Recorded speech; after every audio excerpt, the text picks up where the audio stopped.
Welcome to the Working Man Committee Podcast. I am your host, Brandon T. And this is a place for the working man to come get the information that you need. And when I say working man, I'm not politically correct at all about it. We do men, women, whoever out here getting it. And with that said, let's go. So, working man, you might have seen in the news yesterday that Jack Smith strikes again. Yep. Jack Smith sends an indictment. Until an indictment, it says, of Trump in the January 6th. So Jack Smith finally indicted Trump on 4 counts of leading the riot, I guess. Trump was the first person to kick in the door at the Capitol building and leading everybody in and to take over the government, so forth. And so we're gonna go to Jack Smith, and he had a press conference, and we're gonna say he's gonna tell you more about how Trump led the charge. Let's go. Today, an indictment was unsealed, charging Donald J. Trump with conspiring to defraud the United States, conspiring to disenfranchise voters, and conspiring and attempting to obstruct an official proceeding. The indictment was issued by a grand jury of citizens Hold here. up, Jack. Jack, I thought he was kicked in the door. I thought, where's the charge for Trump kicking in the door? I thought he went over there to the Capitol. He the one kicked the door in, but we talking about some other stuff. Come on, Jack. Okay, let me let Jack finish. You know what I'm saying? I might be jumping the gun. Jack still got more to say. Go ahead, Jack. Finish what you got to say. The District of Columbia, and it sets forth the crimes charged in detail. I encourage everyone to read it in full. The attack on our nation's capital on January 6, 2021, was an unprecedented assault on the seat of American democracy. As described in the indictment, it was fueled by lies. Lies by the defendant targeted at obstructing a bedrock function of the U.S. government, the nation's process of collecting, counting, and certifying the results of the presidential election. The men and women of law enforcement who defended the U.S. Capitol on January 6th are heroes. They are patriots, and they are the very best of us. They did not just defend a building or the people sheltering in it. They put their lives on the line to defend who we are as a country and as a people. They defended the very institutions and principles that define the United States. Since the attack on our capital, the Department of Justice has remained committed to ensuring accountability for those criminally responsible for what happened that day. This case is brought consistent with that commitment, and our investigation of other individuals continues. In this case, my office will seek a speedy trial so that our evidence can be tested in court and judged by a jury of citizens. In the meantime, I must emphasize that the indictment is only an allegation and that the defendant must be presumed innocent until proven guilty beyond a reasonable doubt in a court of law. I would like to thank the members of the Federal Bureau of Investigation who are working on this investigation with my office. All right, Jack. So we presuming that. So you saying that you presume Trump's innocent? Okay. And then you saying that there's others. And so let's peek into the indictment here. The indictment is 45 pages long, and it names that there were 6 co-conspirators. None of them charged yet. So I'm like, why you ain't charged all 6 people in this news conference that you broke out and so forth? And then looking into the indictment, right? We got like I said, we got co-conspirator ones, an attorney who knowingly made false claims to pursue strategies to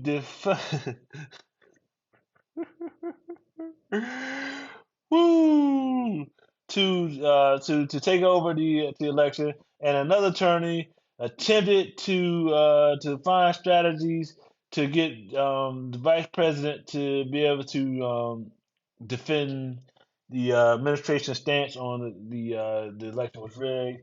Another is attorney who unfounded claims of election fraud. So the person say, "Oh man, there's fraud out there," and so you're gonna charge him by saying, "Oh man, there's fraud out there." Okay. The next one is a Justice Department official who worked in a civil matter and who was defending an attempt to use the Justice Department to open a sham election criminal investigation and influence state legislators to know only false claims. So the person so he said that somebody doing what he doing. You know what I'm saying? By going after Trump and the ways he's going after him, and like I said, this person was trying to investigate something else. But the fifth person was also attempted to put a plan together to submit fraudulent slates of presidential election to obstruct the certification. So the other person was like, okay, how can we in turn stop the process from happening? And so he charged him for that. Hey, so I mean, there are things out there to have stopped in the election certification and more of a detailed search. There are things in the Constitution. So, but Jack responds to the Constitution stuff one way and not the other way. And then the last conspirator, number six, is a political consultant who implied a plan to submit fraudulent presidential election to obstruct the certification process. So if we look at this right, people, I want y'all to understand something. So there is a thing called the Election Count Act of 1876, we believe. And since there was a problem with an election back then, and so the government at the time put mechanisms in place to deeper dive, to go past the January 6th and go deeper dive into what happened and then certification and it calls for governors to do certain things in the stance. So with that act and it was created, you know what I'm saying, that gives the person running for the office a way to challenge. Jack Smith says no, because it's Trump, it's criminal and so forth. And so he's criminalizing stuff on the books. That's already on the books that says okay. Come on, Jack. And then, like I said, there was a question of Merrick Garland. And let's see what Merrick Garland had to say. Merrick Garland, if y'all don't know who that is, that's Attorney General of the United States. And if you still don't know who Merrick Garland was at the end of Obama administration put up for Supreme Court, and Mitch McConnell said it's too close to election. Merrick Garland will not have a hearing on becoming a Supreme Court justice, and Merrick Garland found some type of way, and so Joe Biden decided to make him Attorney General, and now he's going after Trump. All right, let's see what Barry Garland had to say about when he came in. Good. Thank you so much, sir. Does today's indictment mark the end of Jack Smith's investigation, or can we expect more people to face charges? So immediately after the January 6th attack on our democracy, the career men and women of the Justice Department engaged in what has become the largest investigation in our history. In November last, I appointed Jack Smith, a special counsel, to take on the ongoing investigation in order to underline the department's commitment to accountability and independence. Mr. Smith and his team of experienced, principled career agents and prosecutors have followed the facts and the law wherever they lead. Any questions about this matter will have So Barry Garland pretty much said, "Don't ask me nothing." You know, so I sent old buddy over here to go follow the facts on Trump and pull up as many cases and charges as you possibly can. Yeah, that's what he did, and so within doing that, within doing that, he's like, I set him off last year. Tell him to follow the facts where it bleed. So if that's down in Florida with the documents, or that's in Washington with uh, with the January 6th stuff, or if that's in middle of the country and Trump might have lied on one of his golf scorecards, you find whatever charges you have on it. And so the question I have over there, one of the biggest questions I have is, they short of the lawyers over there at the Justice Department. The reason I say that is you got, it seems like the January 6th case and the documents case are two different cases. Two different cases, two different avenues, two different reasons behind it, two different everything. Why is Jack Smith trying to do both? You ain't got nobody else? And then two, if Barry Garland, if preserving the pristine nature of the Justice Department is a factor to you, and you don't want to have it look differently, the question is this: why did the Justice Department try to give Hunter Biden a plea deal that gives him lifetime immunity from everything? Why did y'all try to do that? The judge had to throw out the plea deal because it was ludicrous. But when it come this way, you want, pristine. We don't do that. We don't do that. We above the law. Jack is carrying it. The Justice Department. We over here. We take cues from Jack. But then you got a case over here, and y'all like, nah, we gonna kill this guy completely. You know what I'm saying? And so forth. And and then here, hey, working man, super random, but not random. It's super random, but not random. The reason I say it's super random, but not random, is that why, oh why, did did yesterday? So yesterday, working man, Trump got indicted. Guess what happened the day before? Here you go. I'll let ABC News no, she's not ABC News anymore. She moved on me. CBS News' Catherine Herridge tell y'all about the day before. Oh, from Washington. So, Catherine, what else do we know? What else are you hearing about what Devon Archer said during his testimony? Well, John, both Republicans and Democrats told reporters after this transcribed interview of Devon Archer that he described Hunter Biden selling the Biden family brand. Republicans said this was a reference to Joe Biden, and influence. Democrats said it was only the illusion of access to the father and to influence. And of course, we're at a disadvantage because we don't have independent access yet to that transcript, which should help clarify some of these questions. Right. Well, we're having to take their word for it, and everybody Correct. Here has an interest. But correct.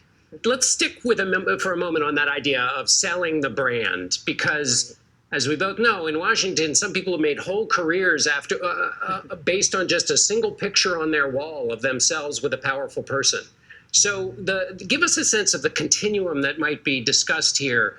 Is there any evidence that the current president, the former vice president, was selling anything more than just kind of his stature in the room? But also, is there new evidence that he was more around phone calls than he's previously said he was? Well, I think the simple explanation is that the testimony today, and I say this because both Republicans and Democrats talked about these speaker phone calls Hunter Biden would have when he was sometimes at these sort of working business dinners and his father would be on the line. It sort of undercuts the president's earlier claims that he had sort of no visibility, didn't talk at all about to his son about business. The other side of the coin is that we heard from Democrats that Devon Archer never said that he saw his business partner talk with then Vice President Biden specifically about business deals or influencing policy, especially when it came to Ukraine. They were sitting on the board of that energy firm that was under investigation at that time in that country. And finally, Catherine, what, if anything, does this mean with respect to the plea deal that Hunter Biden is in the middle of trying to get back on the right side of? Well, I think that's an excellent question, John, that really takes us to the next step. What we apparently heard from Devon Archer, again, we've got to look at that transcript independently, is it talks about Hunter Biden's work acting on behalf of foreign business entities. For example, this Ukraine energy firm, Burisma. And one of the lingering questions in that federal investigation is whether his actions qualified him to register under the Foreign Agents Registration Act. So in other words, being a lobbyist here in the United States for foreign interests. And that was one of the issues that scuppered the deal last week. There was not agreement, as you recall, between the prosecutors and the defense over whether the plea might shield him from any future charges. And one of them was what they call a FARA violation. Catherine Herridge in Washington reminding us wisely, Catherine, that these. All right, like I said, people, that was a pretty long clip. I wanted y'all to hear it all. So Captain Harris did a good job explaining what happened the day before and so forth. And with all that happening, that it seemed like they had Jack change the storyline, change the narrative. You know what I'm saying? Think about it. Random, possibly. Coincidental, maybe.